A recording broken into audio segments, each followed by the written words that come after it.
Hello everyone, Codegrip Lucknow is offering projects for engineering students. So in the series of projects, in this video I am going to discuss one of the projects of machine learning, that is color detection using Pandas and OpenCV. Here one image is shown and at particular position its color information is given below this image.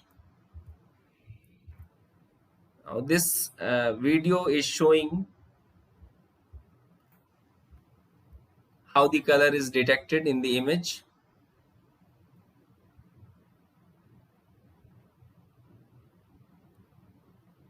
Okay, now color detection is the process of detecting the name of any color.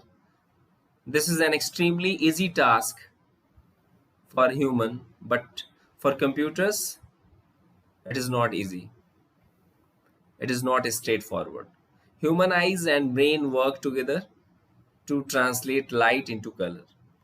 In this color detection Python project, we are going to build an application through which you can automatically get the name of the color by clicking on the image.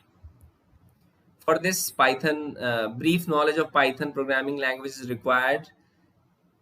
As tools and libraries, we will use OpenCV and Pandas. Integrated development environment, for this we will use Anaconda. And before starting the project, we should have brief knowledge about Python, deep learning and machine learning. So feel free to ask for more details. Please contact to the given address and contact numbers. Thank you.